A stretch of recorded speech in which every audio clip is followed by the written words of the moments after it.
the Capture Your Confidence podcast. In the month of December, we are re-airing our most popular episodes of 2025. And our fourth most popular episode was an interview featuring our friend Jolie Steele. We talked all about rebuilding your life literally from the ground up, from navigating divorce to complete career change, rebuilding after years of not even having a career, and co-parenting through divorce. It was the most incredible conversation. Yeah. So without further ado, here is the episode.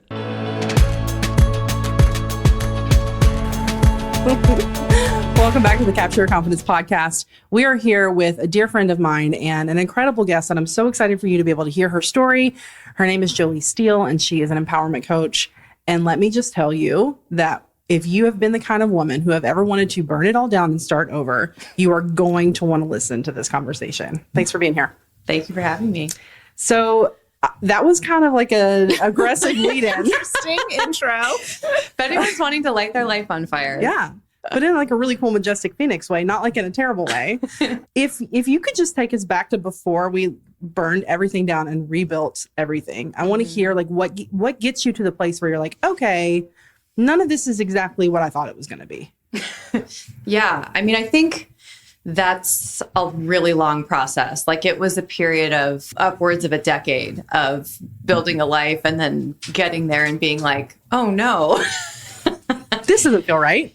Yeah. And I think that it was progressive for me. Like, you know, the thing that most people point to in terms of, oh my God, she burned it all down is definitely like divorce because that's so visible and public. But, you know, for years before that, other stuff that had been prior fundamental to my identity were like crumbling. Like when I was in my mid-20s, I was still like a practicing conservative Christian in the sense that like I grew up in like a Baptist school, very conservative church life, you know, married my first boyfriend with zero sexual experience type of thing.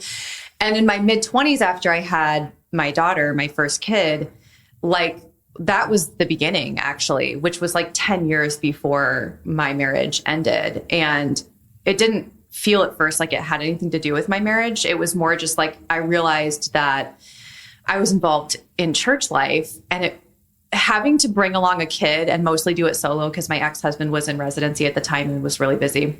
It really made me assess like, why am I doing this? And I realized that nothing about my church life was really authentic to me anymore. I was just had no idea how to even qualify myself outside of that identity. And so that was the first piece, I think, in the puzzle for me was in my late 20s, I gravitated away from church. And that was, you know, it was like more private, but it felt as cataclysmic really as the divorce did, but just in a more internal way. Like I lost a bunch of my social network. I lost like nobody that formerly understood me and accepted me, like understood me anymore. So I kind of had to rebuild for a couple of years after that. And then I think it just kept building after that in small ways where for a long time I was trying to figure out how I could be the piece that wasn't working so I could fix it. Like that felt like the most logical. Maybe not the most logical, but the least painful way to like make sense of the things not working. Like, well, if I can make this my problem, then I can figure out how to fix that. So like, I'll just go to therapy and then I'll ask my ex-husband to go to partners counseling with me. And like, I'll just read every book that there is about like personal development. Like clearly this is a me problem because I have everything I'm supposed to have. And I think it just got to a point, you know, after about a decade of ups and downs and, you know, you go through periods where you're like, this is okay. I'm okay. Like this can work out. I just got to a point where like the internal upheaval was, I couldn't keep it buttoned in anymore. And everything just started to get bad enough that like it was more consistently bad than it was good. And not even just interpersonally, like my depression, my anxiety, my panic attacks, I started having a lot of like gut problems. I randomly got diagnosed with chronic kidney disease and the nephrologist was like, I literally have no idea how you have this or what's wrong with you. Like, basically, I don't know what to tell you. And I was like, well, that's weird. Good talk. Yeah. So a lot of like weird things where basically just like, you just start falling apart after a while. Like you just can't keep pretending that something feels sustainable when it's not. And that's kind of what happened to me. I just got to a point where I was like, I don't think I can keep doing this. Like literally, I'm like physically falling apart and mentally. So I don't know if that answers your question. It does. And there's so much that I want to unravel. And I think, you know, it's a very female thing to do, to say, how can I fix this without inconveniencing literally everyone else around me? And so I think, you know, other women listening to this conversation can find nuggets of their life where they recognize that they're the ones who are trying to do the work of many, right, on their own. And they're trying to conform and force themselves to be what everybody else wants them to be, and deeply ignoring the way they feel inside.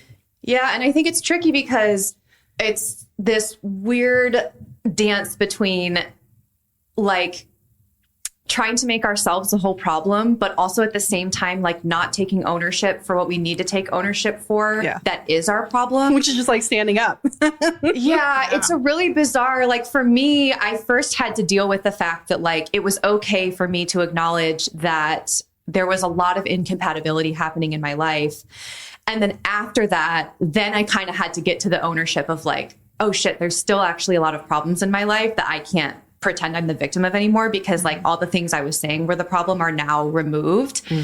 And so it is hard because I'm always trying to tell people like, you have to understand that not everything is your problem to fix, but at the same time, there's also this other, it's like this marriage of the two together, if that makes sense. For sure. Yeah. So, I mean, you're essentially always playing a responsibility in your growth and development, regardless of what's happening around you.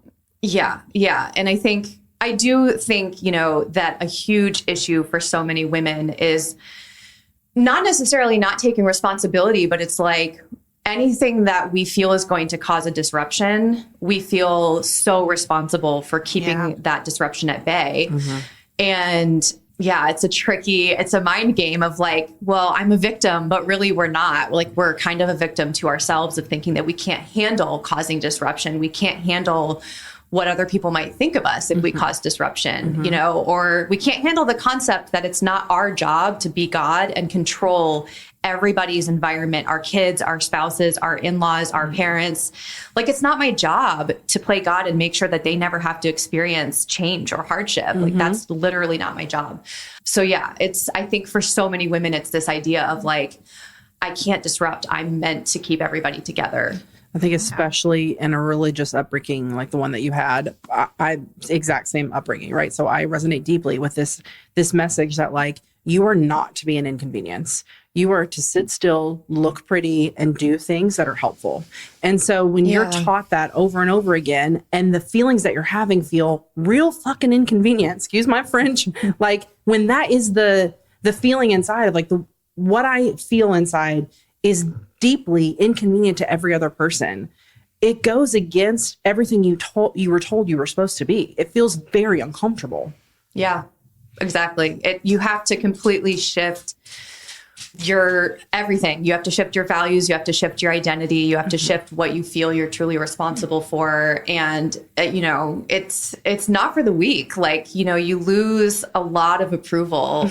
And it's not even just divorce. Like, I don't mean to speak of this just from the vantage point of divorce, because I think a lot of people hear me and they think that I'm like a divorce evangelist. And I'm like, no, I'm not. Like, I don't think that every woman who touches base with her authentic self and her own integrity, I don't think it always ends in divorce. Like, I think there's a lot of situations where your partner can be receptive to that, or even maybe it doesn't even relate to receptibility, but like just compatibility. Like if your partner's able to swing with you, then that's definitely possible. Just sometimes it's not. And sometimes that's just the way that it is. But I'm not like a crusader of like, fuck marriage. Like women should all leave. Like, I think that's what people think when they hear me. But no, I think that it's very possible for people in your life to like catch up and to roll with you. But you have to take the risk of knowing that they might not. And like, that's what happened to me. A lot of people were not able to roll with me. And you have to be willing to like fling off that cliff and be like, maybe there'll be some hands holding me, but maybe also not. And, you know. And, maybe you learn to hold yourself, because a lot of what we talk about here as confidence is a self-trust. And so I have to imagine, as the trust around you is maybe a little shaky, your internal trust through this process becomes stronger. Yeah. And I think it goes back to what you were saying, Whitney, about a lot of us, our identity is completely wrapped up in like, who I am is about what I can give in either performance or service to other people.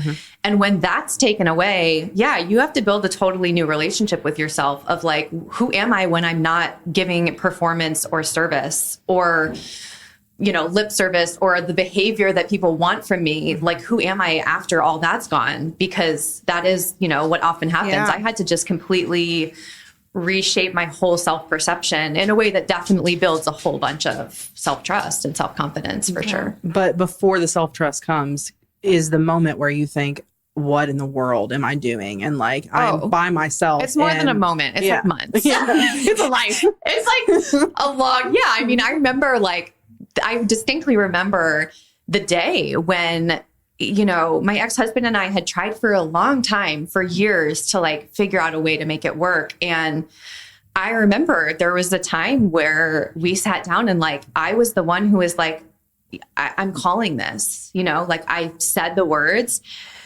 And like, from that moment forward, there were so many moments of like, what the fuck did I just do? Like, what am I doing? And it's, I think too, that a big thing that I talk about in my coaching with my private clients is like, just because you feel afraid and you feel uncertain and you're not sure like what is even happening or what direction you're going, like that doesn't mean that you made a mistake. Like, you're in the period of time where you're forging a new path. Like, think of a literal path. Like, if you're going down a path for the first time and nobody else has been down it, there's a bunch of shit in the way. Like, you probably need a machete and like bug spray and like long pants because things are going to be biting your ankles. But like, it doesn't mean you're doing anything wrong. It's just like harder than what you knew before.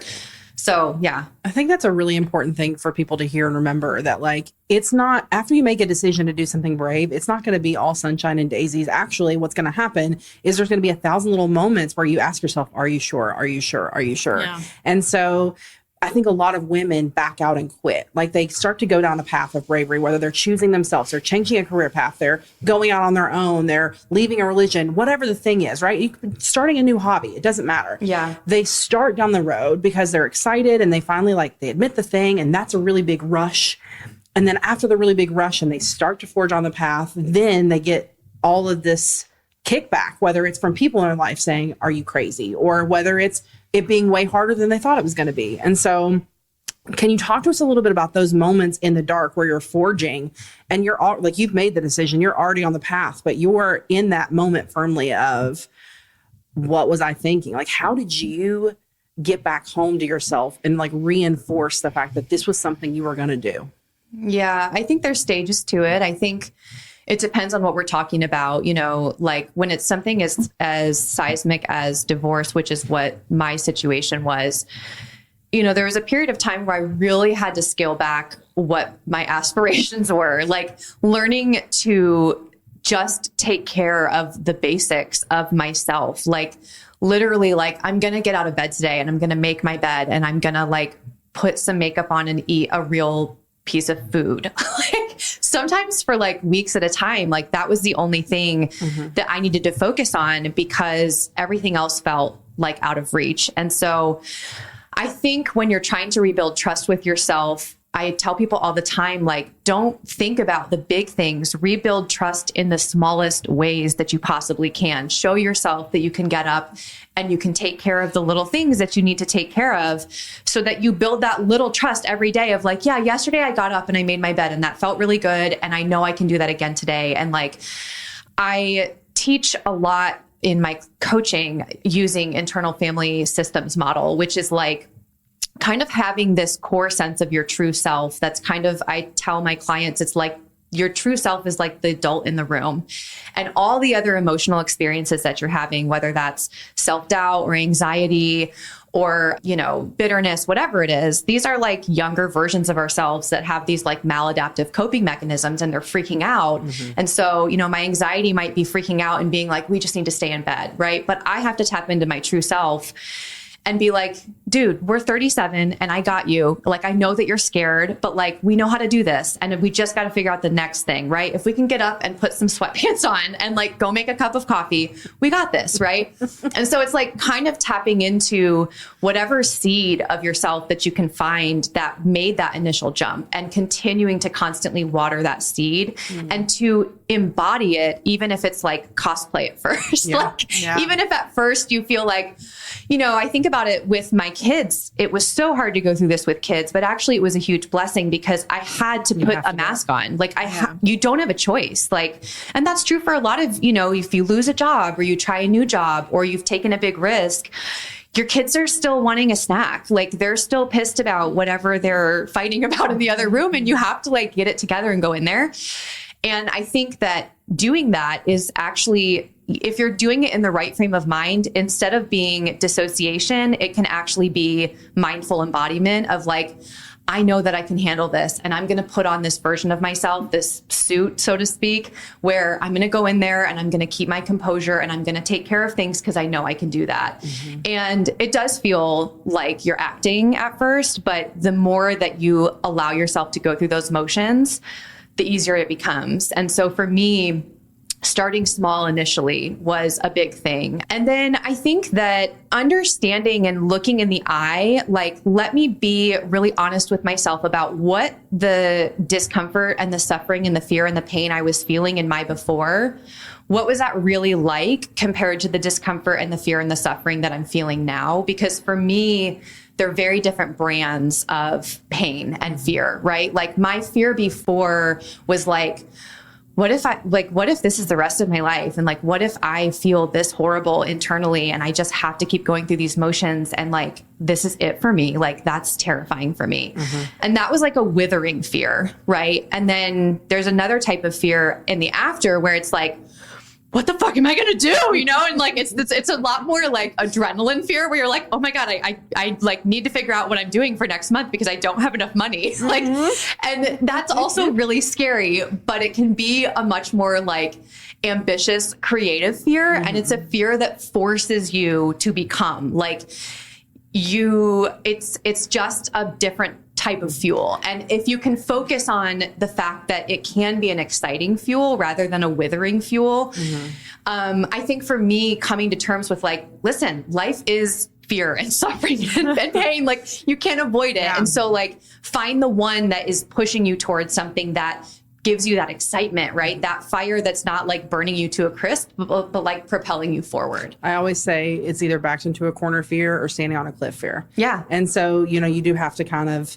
figure out a way to embody that. And I think there's a way too, after you get good practice at this, of recognizing that you're choosing the story around the fear, no matter what kind it is, right? Like you're deciding what the story is with the fear, whether you're being backed into a corner you're on a cliff, you can make it that if you have enough practice to learn how to shift the narrative a little bit. 100%. For sure. Yes. Okay. So tell us a little bit about kind of the transition, your new coaching practice, and kind of when you came out of that, when you made some of these choices to move in a different direction, what does that look like now? What does my life look like now? Or how did I make that transition? Let's start with how you made the transition. Okay. Yeah. I think that one of the questions you mentioned to me was like, going from just being a divorced mom to deciding to like be a coach. I think that it's funny. I started out, it comes in phases. I started in my divorce. I was just petrified. Like I worked part-time. My ex-husband is a physician. And so his career was pretty demanding. And so I always was kind of the one that just like completely molded around whatever he had going on to make sure that, our kids had somebody there. And so I didn't have a solid plan when I got a divorce. And I worked part-time. I've owned a couple of different businesses and, done fairly well for like being the full-time caretaker for my kids for a while. But I didn't have a plan. And I started to get into this place mentally where it's like, I was just really mad a lot. Yeah. I had gotten through the initial adrenaline that I needed to like make this jump and to, I didn't intend to, it wasn't a desire, but I had to burn a lot of like bridges, even in my family, just like people that didn't understand because, there was nothing like glaringly, it's awful. not, yeah, like I don't hate my ex-husband. Like I cared about him and we were friends, but like, I knew deeply that it wasn't going to work. And some of that was about understanding that like I had to develop my own sense of values and I had to acknowledge that it was okay that everybody has their own subjective values in life. And I didn't know what my values were when I was 21 and I committed to marrying this person. Like I had no concept of my own values. And so it made sense logically as I developed my own personal values and they weren't super compatible with my ex-husband. Like it was more of an internal thing, right? People couldn't see on the outside, like, oh, you guys seem like you get along. Like, this is devastating. Basically, yeah, like a lot of people didn't get it. And so I had to burn a lot of bridges. And it was extremely isolating. A lot of family just like dropped off the radar for me. And I live in this city alone without my immediate family. So I became really angry and like just very cynical and very like, it's fucked out here for single moms. Like I just was like kind of accidentally dipped back into this like cynical victim mentality, which again is like, there's some like truth to it. Like it is actually really hard in America for single moms. But I got to this point where I was like, okay, I did not do all of this to just like be really pissed all the time. Like this is not going to work for me. And it wasn't like on purpose. I wasn't like, let me go to the library and like find a book about this. I think I just saw somebody randomly that I follow on Instagram recommend this book called Breaking the Habit of Being Yourself. Joe Dispenza, God bless him. Yeah. So I am like inherently very like sensible, cynical, ex-evangelical. So there was like a lot in Joe Dispenza's book where I was like, what the fuck are you talking about? Like, I was like, I am not rolling with all of this. But there was a lot in that book that really blew the top off of my mind. And understanding basically just how much of our experience of reality is so tied to like these emotions and thought processes that we've memorized and we're addicted to them. It really just blew my mind. And it helped me kind of get out of this rut of victimhood that I had gotten into as a single mom, where I just was like, I don't know, like, how am I supposed to do this? I have nobody to help me with my kids. I don't have any spare money. I can barely afford to live and pay my mortgage, but I don't want to lose my house, And I just started really investing in the stuff I was learning in that book, Breaking the Habit of Being Yourself. And it like very quickly, very drastically just changed a lot for me. I became very aware of what my like most fundamental beliefs about myself and the world were, and became extremely aware of how like ineffective and like, I don't know what word to use, but like essentially harmful they were for my ability to like thrive. And so I just started doing like a lot of the stuff that he teaches in that book. I started evaluating my, these loops I was in with these survival emotions that would trigger these thoughts, that would trigger these deeper storylines that I had about myself and the world that would change how I saw everything. Like I learned about our reticular activating system and how like, I don't know the percentage, but like a huge percentage of like how we just experience reality is our specific brain reaching for specific data to confirm what we already believe about the world. So like I'm walking through the world thinking this is what reality is, but in reality, my brain's just like looking for confirmation bias, and it all blew my mind. And so I became like a dedicated student of like, I need to change how I'm interacting with my emotions. I cannot have come this far and like disrupted my kids' lives, which was a huge thing for me. Like I would say the biggest thing that held me back for the many years that I didn't make a move was my kids. I did not want to disrupt their lives. And I held a ton of guilt and shame for doing that. And so I was like, I'm not going to fail at this. There's no way that I am disrupting their lives so that I can be a grumpy ass single mom that's scraping by. Like, I'm not doing that. So I just like made it my job at the time. I knew I had a little bit of wiggle room in my life with spousal support. I was like, I need to figure this out. And I just started dreaming, you know, with my current partner, talking about like, what can I do that works with my life, that can support me? And, you know, it really started to just fall into place in terms of, I had been a teacher before many years ago, but I taught high school and I loved teaching. I didn't love the paycheck and I didn't love, you know, the juggle I had to do with my ex-husband's schedule. But like, I knew that I loved teaching. I knew that I loved people. And I knew that what I had just gone through and had been learning, like, had fundamentally changed me. And I also knew from my reignited presence online, really my whole time online, like, everything that I would bear out into the world, there would be like so many private people coming to me being like, you're describing my life. Like, how did you know that this is exactly how I'm feeling? And so I knew that like, there had to be other people, other women that like needed this help or that like would benefit from having somebody that could like teach this and could, you know, just be a presence in their life in a way that was like sort of communal, which is how coaching felt for me.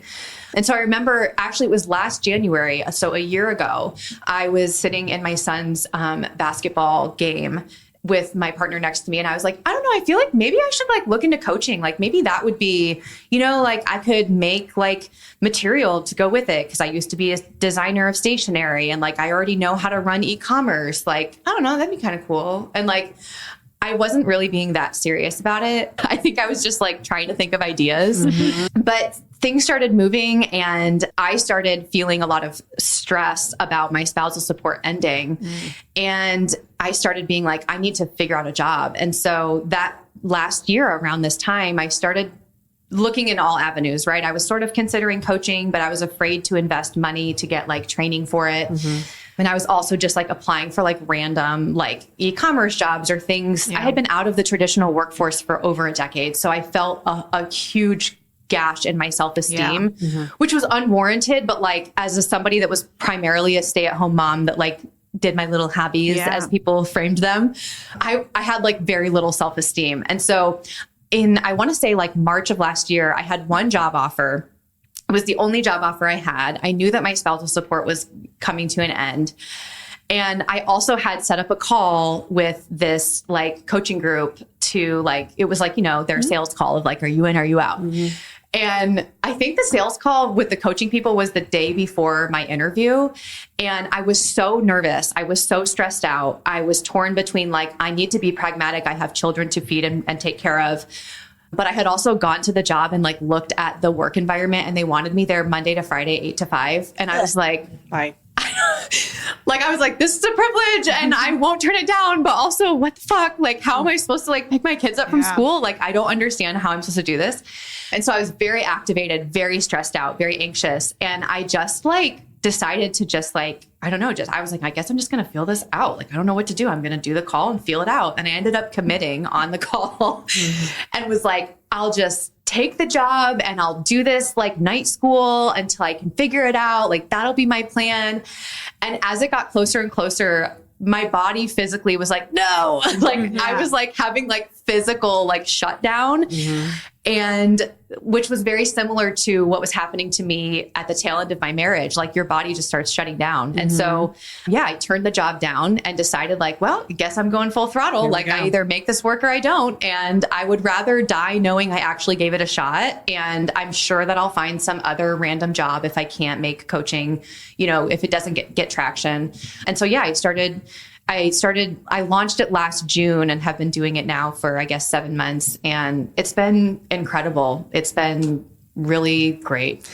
I think there are so many points that I want to drive home about this experience for you. The first of which is that you were willing to be brave enough to talk about what you were going through so that other people could give you confirmation that there was value in pursuing it, right? Like you didn't know at the time what you were doing, but you were actually just qualifying that there was a need for the thing that you were actively walking. Yeah. And so many people have experiences in their life that they feel afraid to share that would actually become something beautiful and an avenue for them if they had been willing to share it, right? Yeah. And so, you think about running your businesses beforehand and your whole entire experience with social media, which is a whole nother podcast for a whole nother day, right? Yeah. But like all of those things were feathers in the cap that uniquely positioned you to do the work that you're doing now. That's and true. you had no idea that that was what was happening as you were walking it. But then in hindsight, you can look back and think, there's no way that I would have been able to, talk about these things if I hadn't had my previous experience on social. There's no way that I would have been able to, build the material that I need for coaching if I wasn't previously a designer, if I wasn't all of these things, right? And so all of that built the pathway for you to literally step into who you've become today. Yeah, I think that's a huge thing about intuition is that we get this mistaken idea that intuition is like this, just like pull the curtain back and there's your destiny. And it's like, no, you get like one fucking breadcrumb at a time and it doesn't feel super clear, secure and clear. But like, it is like, if you can tune into, for me, a lot of it was tuning into my body and just like acknowledging like, I understand this job offer seems practical, but my body is literally shutting down and breaking down in hives. Kind of feels like maybe this isn't what I'm supposed to be doing. And like, socially, we're not really on that page yet. Like, at least for me, like I was raised by like mostly sort of German parents, like very sensible, very like, be practical, don't be stupid. And so, I've had to thwart a lot of like, these ideas that like, it's very reckless to follow your intuition when actually like, it's always been the best move for me to follow my intuition. It may not feel like it in the exact moment that I do it, but if I follow my intention with, the follow through of action, like, that's where the magic happens. And most of the time it does not make sense. Like I have noticed in my life, all of the best things have been ultra scary because they made no sense on paper. Like terrible decision, seems scary, 0 stars. But those are the things that ended up like, if I'm brave enough to say, I don't know, this is what I want. And this is how I feel. And if I have leaned into those things, then it's become magical for me, right? Again, coupled with action and being smart and like taking the steps, not just willy nilly, like, oh, I'm going to be this thing and then never doing anything. Right. But anytime I ever get like a ping of this feels like a thing that I kind of want to unravel, it always makes no sense. Yeah. Yeah. And I think also like, I was just talking to one of my kids about this. Like, I think that when we ignore the pings, I spent most of my adulthood ignoring the pings in favor of quote, like pragmatism and like being safe or whatever and doing what I thought was the right thing, not understanding that like, again, value systems are completely subjective and it's totally okay if your values are not the same as somebody else's values. The more that you ignore the pings, you just compound, it's like you're in a grave and you're just shoveling more and more dirt on top of it. And it's like, I know there was this Dear Sugars episode where Cheryl Strayed, it's like pretty famous. It's like the truth that lives inside you or something. And it's basically like the truth that's in you is going to come out and, you can let it out easily or you can let it bring you to your knees, but like, it's going to come out at some point. And I think it's so important for women, especially to hear like, it does feel unsafe, but it's actually a worse plan for you long-term to ignore what it is that you actually know, because it just makes so much more of a mess down the road. It just makes it so much harder. Yeah. It's interesting listening to your story. We have a confidence formula that we share that is positive self-talk and action and repetition. And you have touched on every single one of those. And so it's just fascinating to hear as someone who, and I've not met you prior to this, but it's just fascinating to hear that formula has repeated itself kind of over and over in your story. And simultaneously, it seems your confidence has grown. Oh, exponentially. Yeah. Like it's insane to me how different I feel as a coach 7 months in. Because I was shaking in my boots when I first started. And like, I loved that version of myself. Sure, like she was brave. Her. She was so brave. And it wasn't that I didn't have what it took. It just was like, after a lifetime of self-deprecation and like basically agreeing that what you want to do is stupid, like it takes a lot of practice to be like, no, actually I'm brilliant and I have a lot of really good ideas and I have a lot to bring to the table. And it is all about that practicing of the embodiment, which the positive self-talk is huge. I mean, even before I learned and started like really getting into affirmations before I even knew what that was. Like when I was in the worst of it in my divorce, I was walking around my house doing things like, it's okay. It's all right. I know you feel like a piece of shit. Like I was just like walking around holding myself like, you can cry if you need to, right? Like I'm sure if anyone saw me, they would be like, are you okay? But the positive self-talk was so impactful for me because you have to let go of all of the safety nets of everybody else's approval. And so all you have is yourself, and that you have to build that relationship up. Yeah. And now here you are, months and months later of doing this work. And the really cool thing that happens for you is the proof, right? So you do this hard work, you show up and you're brave, you suspect that what you're going to be doing is valuable. You have these clients, they're making transformation in their life. They're seeing incredible things. And the proof is like an iron coating on all of that confidence work that we did to get to this part. And so now you do get to like fully embody and show up. When I get on the internet and I talk about this work, I believe deeply to my core that this is important because now it's not just a data set of one, it's a data set of many. Yeah. And so watching you do that, like as an outsider and a friend, like watching you do that, I'm like, she is doing it. Like I'm on fire for it because this is the thing. Every woman has the potential to do this thing. If there's like a thing a path she wants to follow, 100%. And it's just about being willing to try, and watching you do it in real time and show every piece of it has been the gift to everyone watching, truly the gift. Thank you. Yeah. Yes. Okay. So as we wrap up, tell us who is your ideal client and where can they find you and how can people work with you? I think my ideal client is somebody that is kind of like at the cusp of their cliff leap, right? Like they are fed up with what's going on in their life and they're ready to buckle down and do some change. And people who are looking for, the tangible things that I wish that I had when I was trying to get through the big changes that I was making in my life. So I think it's somebody who's really ready to be brave and embody that bravery and just looking for somebody to kind of guide them and mentor them through that bravery. I often get confused, I think, for a divorce coach. A lot of my clients are going through that, but not exclusively. I've had lots of clients who are just women that are coming into, say, their 30s and they feel like they're just waking up to like, wait, who am I really? And what do I really want? And what does that even look like? A lot of women that are in their early 30s and they've got all the boxes checked, like they got the career down, they found the life partner, they have the house or whatever. And they're like, I still just feel like something's really not, like, I don't know what. And so women who are feeling that pull of intuition, but not necessarily knowing how to fully engage with it and embody it. And they can find me. I have a website, joliesteele.com. I primarily function on Instagram, but I also have a Substack that's free that I put out twice a month that has to do with these sort of topics of embodiment and empowerment and confidence and also grief and pain and real life stuff. All the good stickies. Yeah. We'll make sure that all the links to reach Jolie are in the show notes of the podcast. And we're just so grateful for you being willing to share your story and proud to call you friend and watch you do the thing. Thank you. Thank you. We'll talk to you guys soon.